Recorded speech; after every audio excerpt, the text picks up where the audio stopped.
할렐루야. 오늘 하나님 말씀 사도행전 26장 15절부터 23절까지 말씀입니다.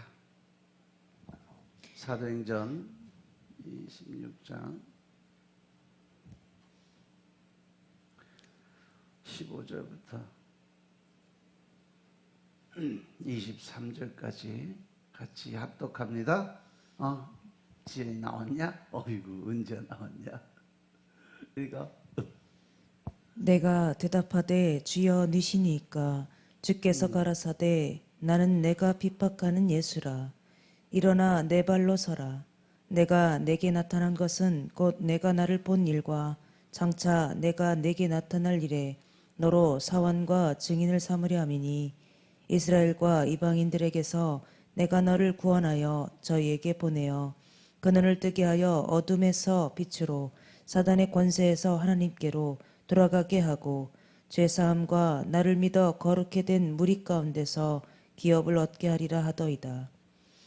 아그리빠 왕이여, 그러므로 하늘에서 보이신 것을 내가 거스리지 아니하고 먼저 다메섹에와 또 예루살렘에 있는 사람과 유대온 땅과 이방인에게까지 회개하고 하나님께로 돌아가서 회개에 합당한 일을 행하라 선전하므로 유대인들이 성전에서 나를 잡아 죽이고자 하였으나 하나님의 도우심을 받아 내가 오늘까지 서서 높고 낮은 사람 앞에서 증거하는 것은 선지자들과 모세가 반드시 되리라고 말한 것밖에 없으니 곧 그리스도가 고난을 받으실 것과 죽은 자 가운데서 먼저 다시 살아나사 이스라엘과 이방인들에게 빛을 선전하시리라 함이니이다 하니라. 아멘. 할렐루야.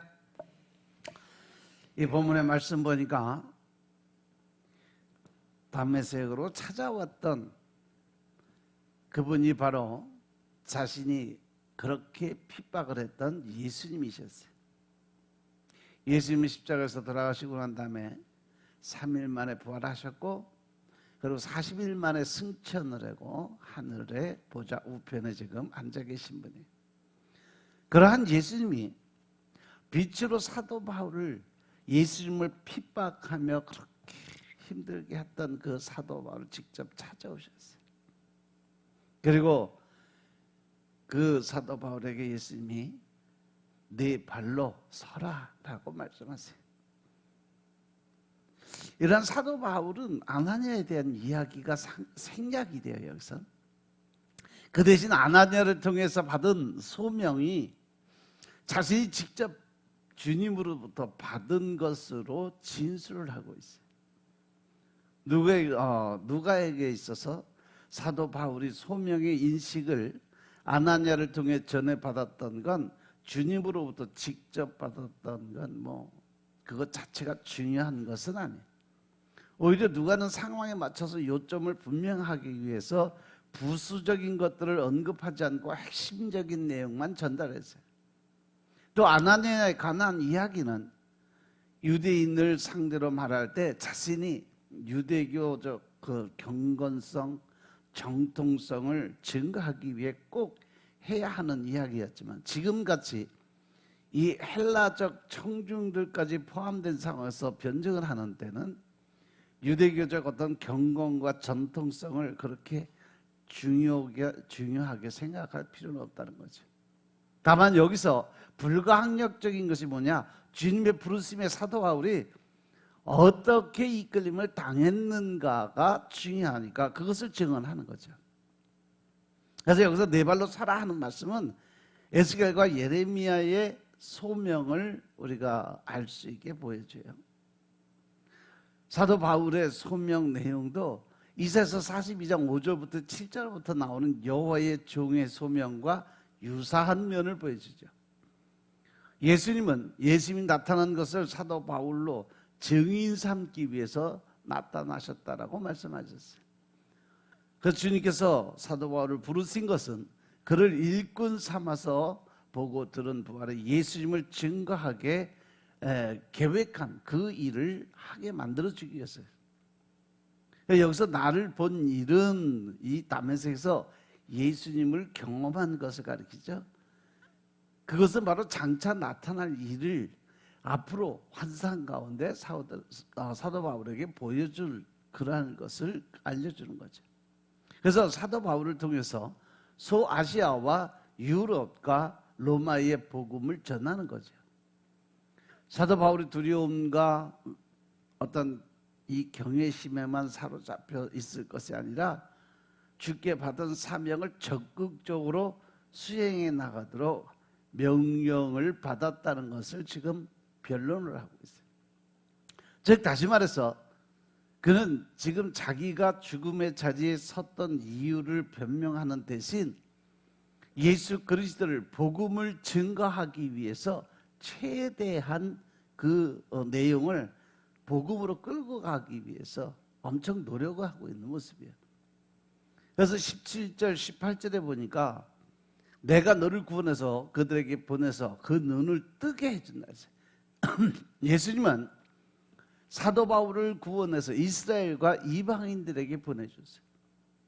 그래서 구원했다는 것은 선택하여 또 선택하여 이러한 의미로 번역이 가능한 단어예요. 사도행전의 다른 곳에 보면 이 단어가 구원한다라는 의미로 사용된 사례도 있죠. 사실상 사도 바울은 과거 여러 차례 위기 상황에서 하나님이 직접 구원의 그 자리를 만들어 주신 그러한 일을 많이 받았어요. 하지만 하나님은 이러한 사도 바울을 통해서 유대인과 이방인들을 구원해서 어두움에서 빛으로 인도하고자 하신 그 계획을 계속 추진을 해나가요. 사도 바울의 상황이 어떻고 또 사도 바울이 어떤 역경이 있고 그러한 상황에서도 하나님은 지금 내가 너를 지키고 있다. 내가 너를 지금도 보고 있다. 내가 너를 지금도 보호하고 있다. 이러한 것을 계속 보여주면서 계속 등을 떠밀어주고 있는 거죠. 이 본문이 바로 이사야서 42장 6절 7절에 이방의 빛으로 삼으신다는 말씀을 연상시켜줘요. 빛으로 세워진 하나님의 종이 어두움에서 헤매고 있는 소경의 눈을 뜨게 해서 빛의 세계로 인도해야 하는 것처럼 사도 바울도 사람들의 소경된 영안을 뜨게 해서 죄악과 방탕한 그 어두움의 생활에서 빛을 발견해야 할 사명을 받았던 거죠. 하나님은 이 땅에 빛으로 오신 분이에요. 그래서 그 하나님 안에는 조금도 어두움이 없어요. 하나님은 우리들의 내면에 있는 죄와 절망과 죽음의 어둠을 몰아내시는 생명의 빛이심을 믿으시기 바랍니다. 또한 사단의 권세에서 하나님에게로 돌아오게 하고자 하나님은 직접 그 당신의 몸을 우리에게 주신 그러한 분이심을 믿으시기 바랍니다. 따라서 어둠이 사단의 권세를 뜻한다면 빛은 하나님의 지배를 뜻하는 거죠. 사도 바울은 골로새 1장 13절에서 흑암의 권세에서 하나님이 사랑하는 아들의 나라로 옮기셨다라는 말씀을 주세요. 따라서 흑암의 세계는 죄의 지배를 받지만 하나님의 지배 아래에서는 죄의 사함을 받고 그의 자녀로서 기업을 얻게 만드는 일이 된다는 거예요. 그래서 마귀 사단의 권세에 빠지면 우리는 점점 제2의 세계로 빠져들어가지만 하나님의 세계로 들어오면 우리는 기업을 상급으로 받는 그러한 일이 이루어질 수 있다는 거예요. 그래서 베스도 총독이나 아그리파 왕은 모두 어두움의 권세 있는 자들이에요. 사도 바울이 그들이 죄사함을 받고 예수님을 믿어서 거룩하게 된 무리들에게서 하나님의 나라의 기업을 얻고자 하는 그 간절한 마음을 가지고 사도 바울은 계속 그래서 그들에게 구원의 메시지를 전해주고 있는 거죠. 그래서 19절 20절 보면 아그리파 왕에게 사도 바울이 이야기를 해요. 그러면 하늘에서 보이신 것을 내가 거스르지 않냐고 먼저 다메섹과 예루살렘에 있는 사람과 온 유대 땅과 이방인에게까지 회개하고 하나님께 돌아와서 회개에 합당한 일을 하라고 전했다. 이렇게 이야기를 해요. 그래서 그부터 사도 바울은 예수님의 말씀에 순종해서 유대 사람과 이방인들에게 회개하고 하나님께로 돌아와 합당한 열매를 맺으라고 선포를 하게 되죠. 사도 바울은 자기가 복음을 전하는 것이 결코 자의적인 결심에서 나온 것이 아니라 거역할 수 없는 하나님의 사명임을 강조하고 있는 거죠. 그래서 이 상황은요, 지금도 마찬가지예요. 지금도 주의 종의 사명을 받은 사람은요, 악착같이 그 주의 종 길을 안 걸으려고 엄청 노력을 많이 해요. 도망도 많이 다니고. 그런데 결국은 끝에 와서 무릎 꿇게 만드는 것이 하나님의 방법이에요. 그래서 사도 바울은 자기가 복음을 전하는 것이 결코 이 내 마음속에서 내 스스로 어떤 지식과 지혜, 세상적인 것 갖고 하는 것이 아니라 오직 하나님이 주신 능력과 하나님이 주신 그 권세를 가지고 일을 해야 되는 사명감을 갖고 지금 일을 하고 있다는 거예요.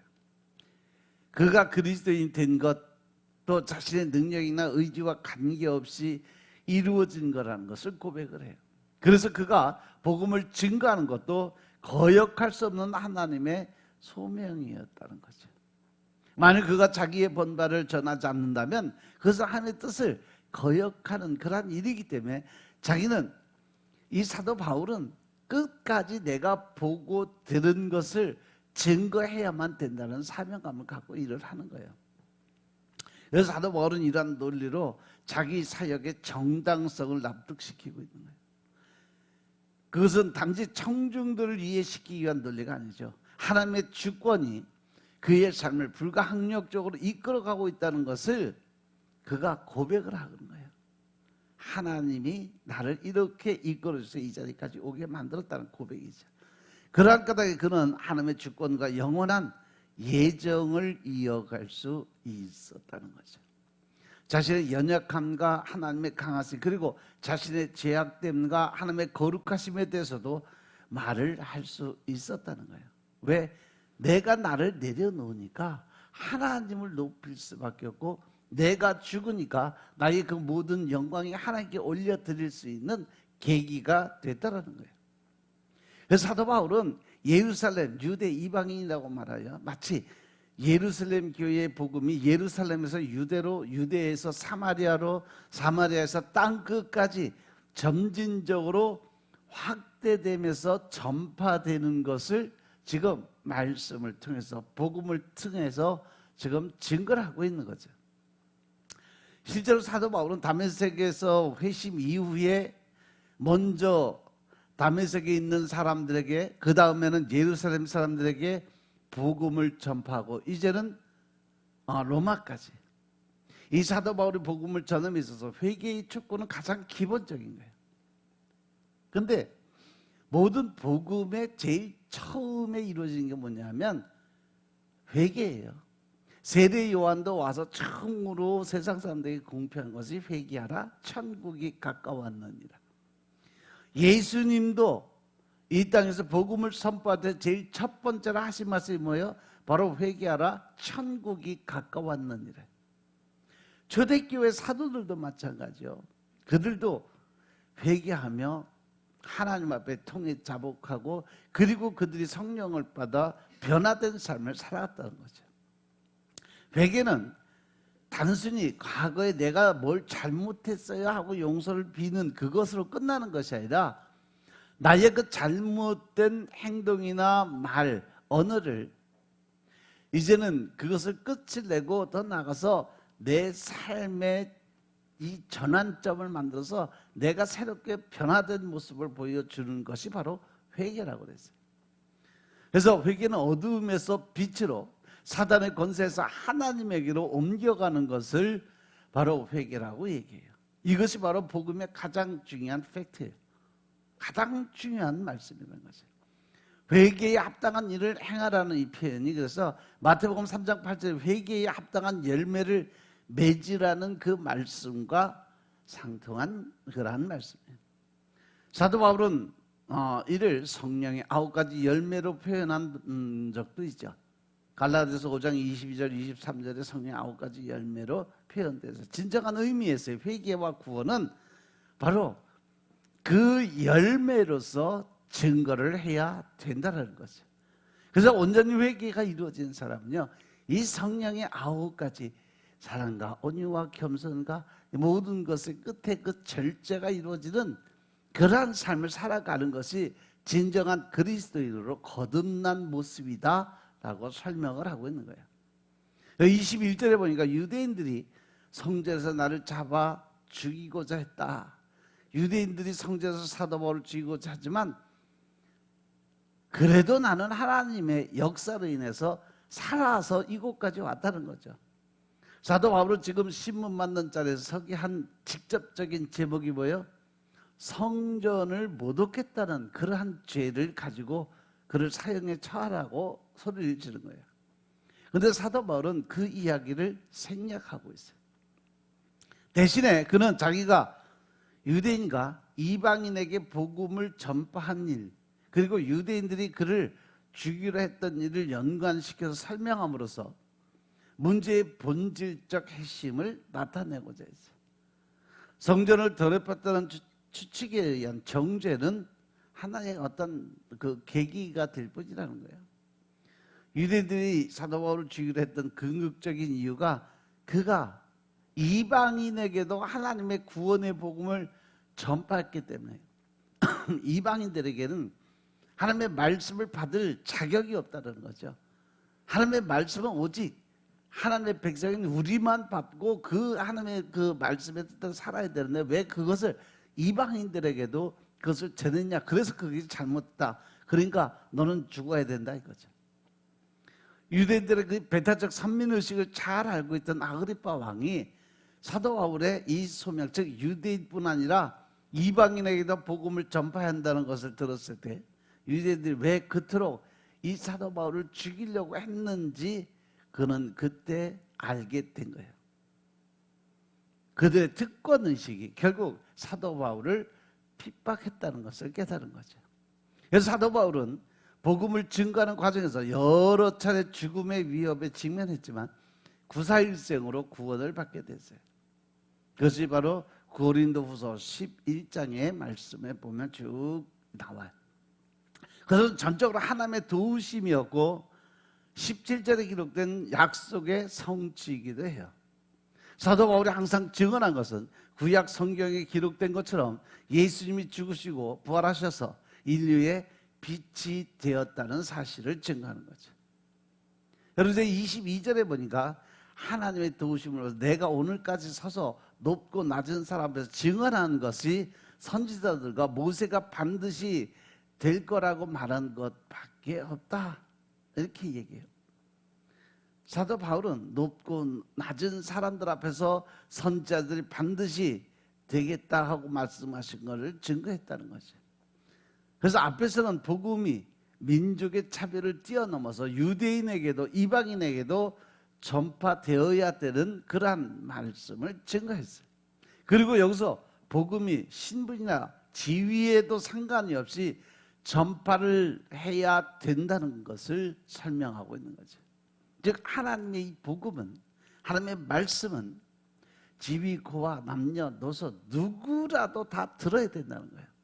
이방인이라고 해서 하나님의 말씀을 받지 말아야 된다. 이것은 잘못된 논리라는 거예요. 이것이 바로 율법이다 그러는 거죠.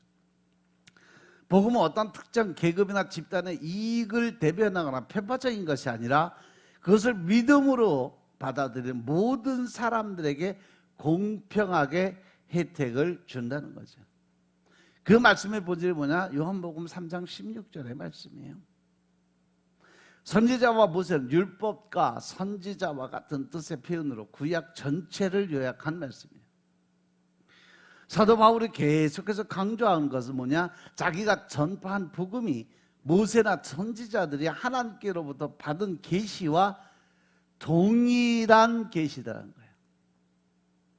그런데 지금 이 이스라엘 백성들이 잘못 이해하고 이 제사장들, 대제사장들이 잘못 이해하고 잘못 가르쳤기 때문에 하나님의 말씀이 왜곡됐다는 거예요. 따라서 유대인들이 자기를 반대해야 될 이유가 전혀 없다라는 것이에요. 그래서 23절에 보니까 곧 그리스도가 고난을 받으실 것과 죽은 자 가운데서 먼저 다시 살아나고 이스라엘과 이방인들에게 빛을 전하시리라 함이 바로 이 말씀이다라는 선포를 죠. 사도 바울은 십자가의 복음을 가장 우선적으로 생각하는 사람이에요. 예수님은 고난 받으시고 죽은 자 가운데서 다시 살아나셔서 이스라엘과 이방인들에게 빛을 전하신다는 말씀을 전했어요. 그래서 이사야서 53장의 고난받는 종에 대한 예언을 기독교는 예수님께 적용해서 예수님의 순환을 예언한 것으로 이해하지만 유대인들은 그 말씀을 메시아에게 적용하지 않았어요. 유대인은 고난을 받고 죽임을 당하는 의미에서 메시아를 용납할 수가 없었어요. 그래서 그들이 자기들의 생각과 자기의 편견을 가지고 결정을 했기 때문에 예수님을 십자가에 못 박아 죽일 수밖에 없었다는 거죠.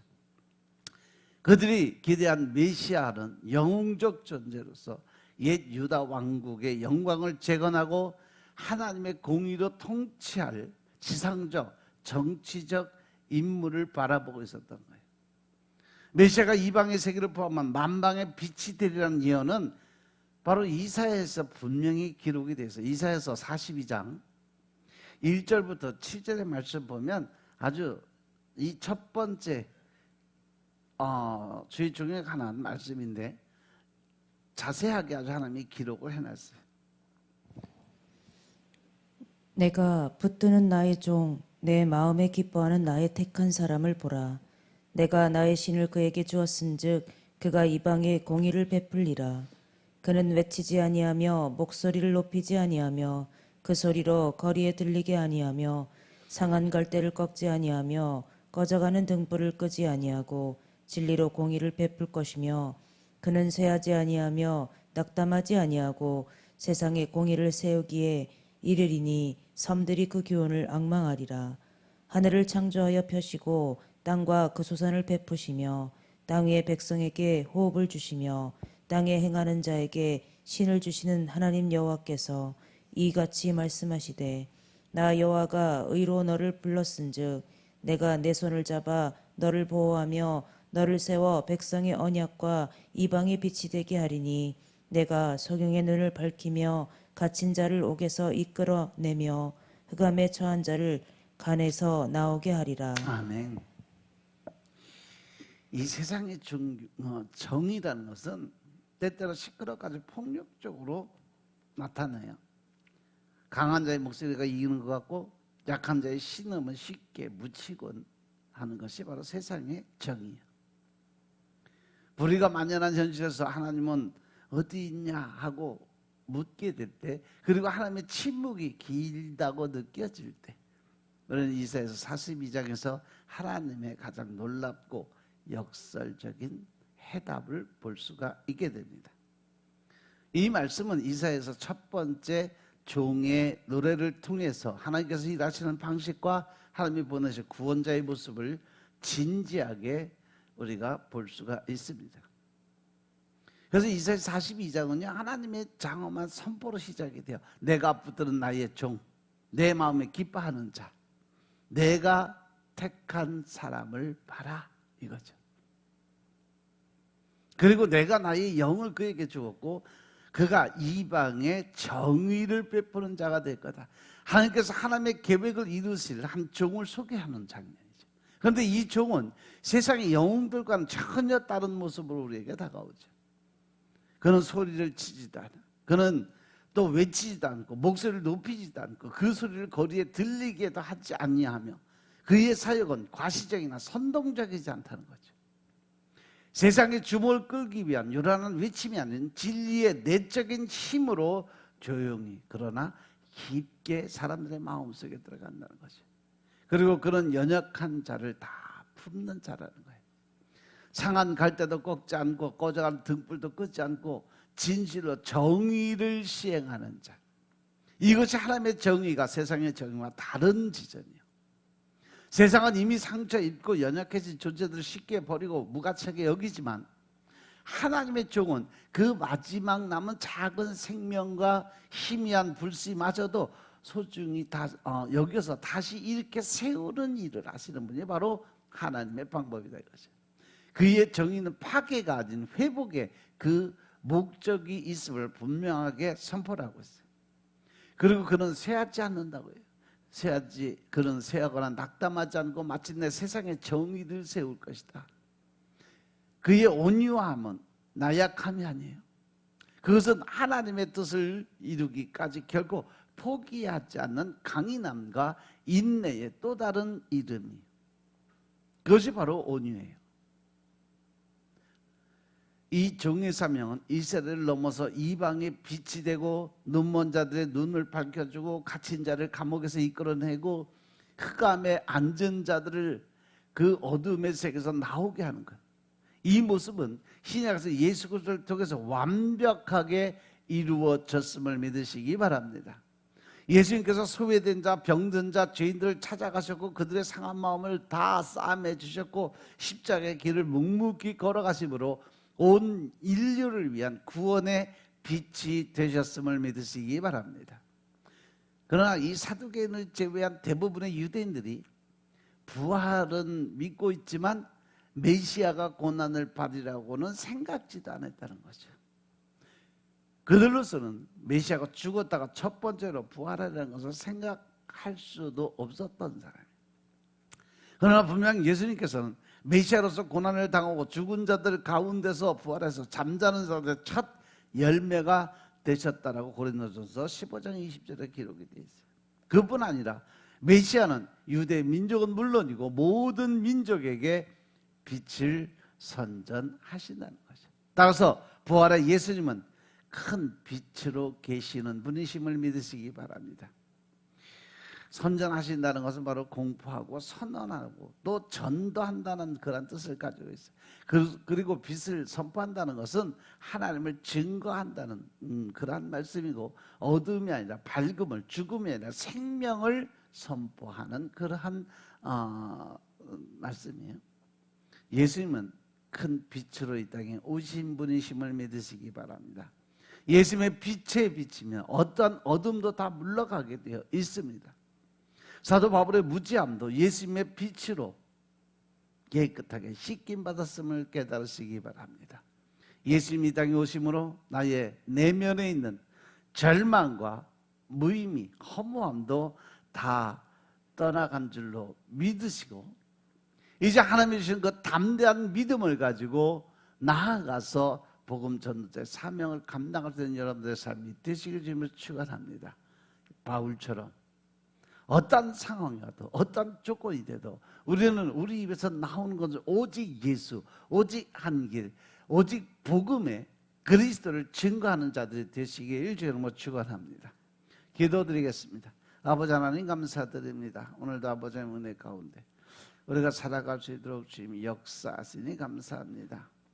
늘 신령과 진정의 마음으로 하나님의 뜻을 이루어갈 수 있도록 축복하시고 성령 하나님의 일하심이 우리를 통해서 나타내 보여지게 축복하옵소서. 언제나 준비된 자들로 하나님 나라의 큰 일꾼들 되게 역사하옵소서. 오늘 하루도 하나님을 기쁘게 하나님을 웃게 만들 수 있는 하루의 삶이 되게 축복하옵소서. 모든 말씀 우리 주 예수 그리스도의 이름으로 감사드리며 기도드려 싸움나이다. 아멘.